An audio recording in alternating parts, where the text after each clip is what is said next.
On the evening of January 30th, 1948, the sun slowly set over New Delhi. A small, fragile man walked through the gardens toward a prayer meeting. He leaned on a walking stick. His steps were slow. His face was calm.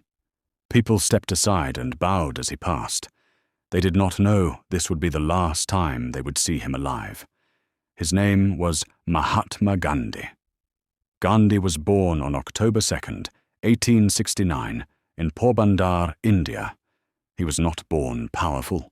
He was shy, quiet, and uncertain of himself. As a young man, he traveled to England to study law. Later, while working in South Africa, he faced an experience that changed his life forever. One night, he was thrown off a train, not because he lacked a ticket, but because of the color of his skin. That moment opened his eyes. Gandhi realized injustice was not just personal. It was built into systems. Instead of choosing anger, Gandhi chose a new weapon: truth and non-violence. He believed violence only created more suffering, and that real power came from moral courage. When Gandhi returned to India, his country was under British colonial rule. Millions lived in poverty, while decisions were made far away. Gandhi didn't call for war. He called for peaceful resistance. Gandhi led movements that changed history.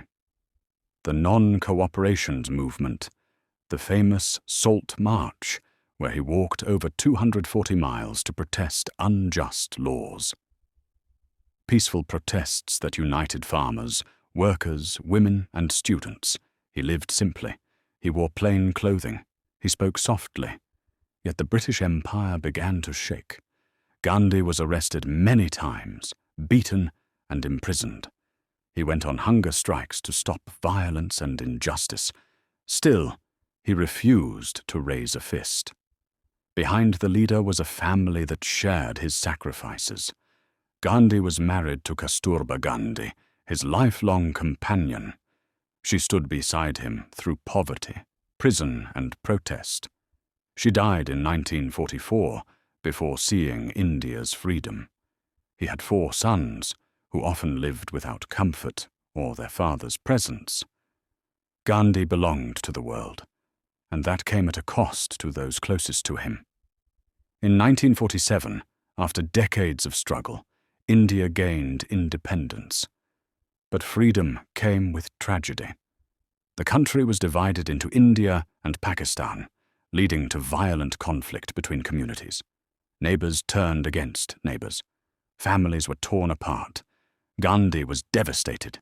He fasted, refusing food, until the violence began to stop. Even in victory, he chose sacrifice.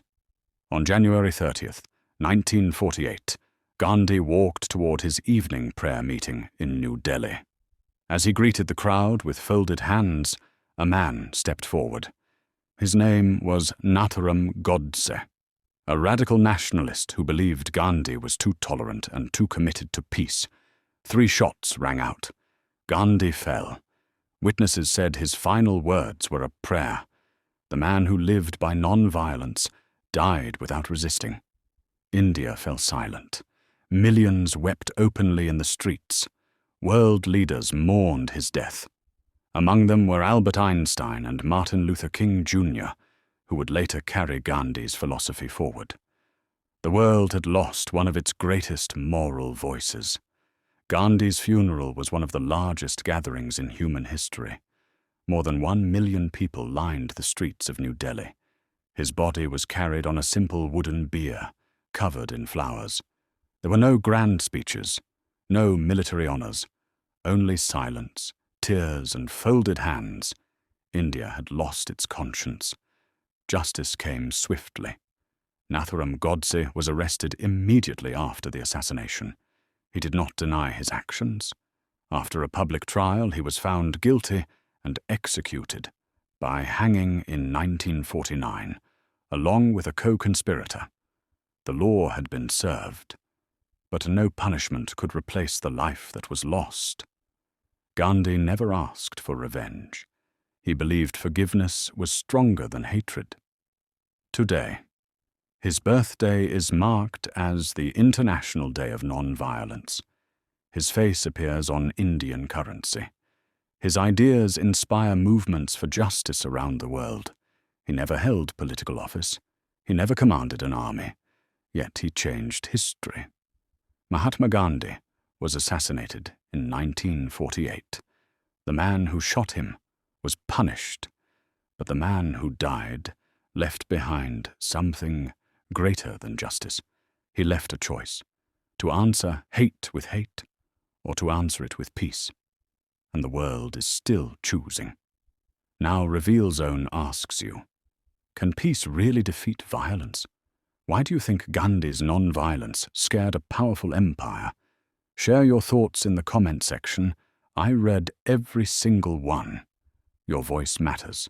Your opinion matters. And together, we keep the conversation alive. Don't forget to subscribe, comment, like, and share.